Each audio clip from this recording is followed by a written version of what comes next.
So hello guys, what's up and welcome back to my YouTube channel.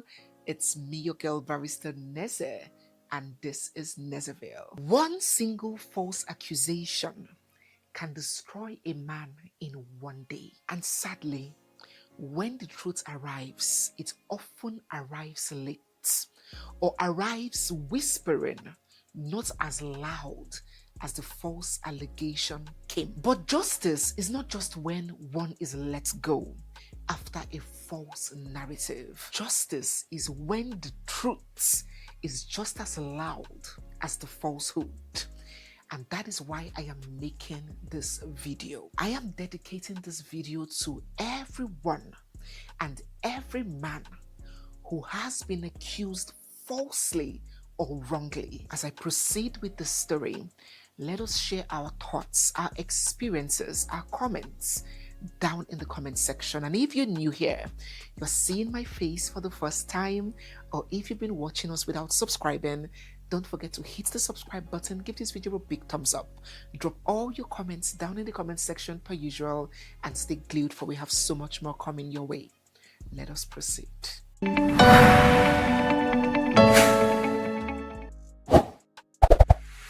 When I came across this news, the news of Mr. Ozioma here, about 3 weeks ago, thereabouts, I was at the point of mental and emotional exhaustion. In fact, had it not been that my work centers around me having to be on social media and get news and information from social media, I would have just locked off and given myself a mental rest. Now, that was around the time that the news of the late Ogbanje Ochanya filled the internet again. If you do not know the story of Ogbanje, it is the story of a 13-year-old girl that left home to go and live with her auntie, her mother's sister, just to attend school. And shortly after she arrived, the auntie's son began sexually molesting her. One day in the act, the boy's father caught his son doing that to the baby, as at then she was just 8 years, a baby. And would you believe what the father did? Instead of correcting his son, he joined the son. So both father and son were taking turns with the baby from all parts of her body. And then she got VVF. She was leaking in her anus because they were violating her from the front and the back. She was leaking from the anus. She was leaking from the vagina and everywhere. And she eventually died at the age of 13. So the abuse persisted for 5 whole years to the knowledge of her auntie. Her auntie knew what her husband and her son were doing to this baby. But of course, she's a good, virtuous wife of those days, so she needed to protect her marriage. And so the girl died. There was no justice. The court judge, who is a guy, despite all the evidence provided, found that the evidence was not sufficient enough to secure a conviction. I was 8. The son started sleeping with me. Then when the sister caught him, the sister then reported him to the father. Then the father scolded at him, and that was when the father started. So it was so painful, and everywhere was just heated with that news. It was also around the time where this man here from Anambra State was severely beaten and banished from his community for having had sexual intercourse with his daughters over the years, getting them pregnant and doing all sorts of fetish with them. So he was banished from his community. During the same period again, there was another news of a young teenage girl holding a baby, and she was getting interviewed, and she was saying that it's her father that has been molesting her for a very long time, her biological father, and she has her father's children. So all of these were just so overwhelming. And so when this news of Mr. Ozioma hit the internet, it was like, oh my God, here we go again. The news got to social media when these videos showing men of the Nigerian police force storming the home of Mr. Ozioma to execute an arrest. What was the allegation? Mr. Ozioma Okonkwo here was arrested for having sexually violated 2 of his daughters, aged 5 and 3 respectively. And you cannot begin to imagine the horror and the agony in the hearts of people as they screamed, crucify him. Curses were being rained on him on social media, and people gave the verdict that he does not deserve to live. When Mr. Ozioma was taken to the police station, he was thrown in handcuffs. His clothes, his shoes taken away, as is the practice with the Nigerian police. Some more details were revealed to him as to why he was arrested. He was told that his wife had filed a criminal complaint against him, had made a police report against him, alleging that he had defiled and had been having intercourse with his little daughters. When Mr. Ozioma heard this, he screamed in disbelief. He wept bitterly. He cried out. He was like, me? My daughters that I love so much? He was so petrified, he couldn't even get himself. He couldn't even bring himself to write a statement, even a statement denying the allegation. He couldn't. Let us take a look at how that scene played out. You defend your children. I defend my children? Yes, of course. I defend my children? Are you threatening her that if you leak the secret that are going to kill her? No. Hey! Oh yeah, that is why Jehovah! Put it in writing. Yahweh, this is not me. Did you hear? No. There's a mistake somewhere. Madam, I'm sure Ozioma. Ozioma! Mua! So much. You smoke weed, you talk rubbish. I feel right to Write the statement. If you need it or email it. Come on, write this thing, they tell me this is not something. I don't know you, don't know you. There is a statement in that. They call God. God of weed. And I hear you. See that Just about the police. And they find my beloved three children, you know, so much. This is not real. This is not real. Now, the truth, the honest truth, is that a lot of girls and women in Nigeria have at one point or the other in their lives been molested, sexually abused, or raped. It is so rampant. By an uncle, a family friend, a neighbor, an artisan, a lesson teacher, a school principal, mother's brother. It is really a plague. So when such allegation comes, there is usually the assumption of truth. And that was not any different in Mr. Ozioma's case. Everybody doubted Mr. Ozioma. They were like, when in the history of predators have they ever been caught and begin to admit what they did? Of course, they're going to deny it and say, oh, me, and put up a show. And even the police was not left out in these doubts. They deal with hardened criminals every day, and they experience and witness these spectacles and shows play out. So Mr. Ozioma's denial meant absolutely nothing. Who knows what they would have done to him when the cameras went off? Because he adamantly and bluntly refused to write a statement. He said, go and call my wife that made this allegation. Let her say it to my face. That's me, do this to my daughters that I love with my life. No. So he refused to put down the statement. And believe me, the Nigerian police are neither that kind nor patient. So who knows what would have happened when they put off the camera? He was then thrown into prison, awaiting final documentation for him to be charged to court. Now, let me mention that his offense, if found guilty, attracts his life in prison. But his God was on his side. Ladies and gentlemen, after medical examinations were conducted, the truth was uncovered.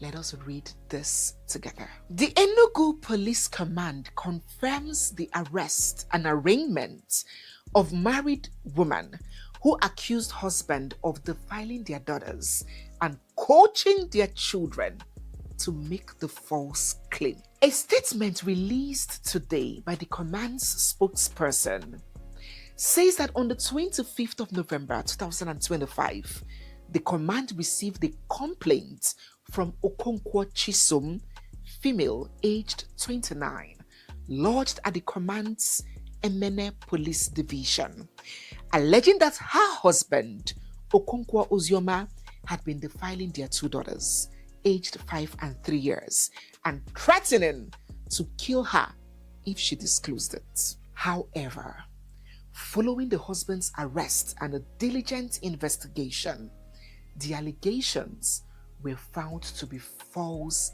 and misleading. Investigations revealed that contrary to her claims, the periods of 2024 and 25, during which Chisom alleged the offenses occurred, were the same times that she had traveled alone with all the children to their hometown in Imo State. It further showed in the 2 separate handwritten voluntary statements their 7-year-old son exonerated his father and disclosed that their mother had coached him and his sisters to falsely accuse their father, a fact supported by video evidence. Additionally, she attempted to withdraw the case and stop further police investigation upon realizing that the truth was emerging and the case will turn against her. Ndukwe said consequently, having failed to prove her allegations beyond reasonable doubts, Chisom Okonkwo was found to have defamed her husband and provided false and misleading information to the police. She was thereafter arraigned before the Magistrate Court of Enugu State on a 2-count charge of defamation and giving false information. She was granted bail by the court and the case was adjourned for further hearing. This other report said that medical test was carried out and it was found to be false. He was falsely accused of defilement by the wife after they had a misunderstanding. I just sit here and I wonder all the many things that could have happened if this man's chi was not on his side.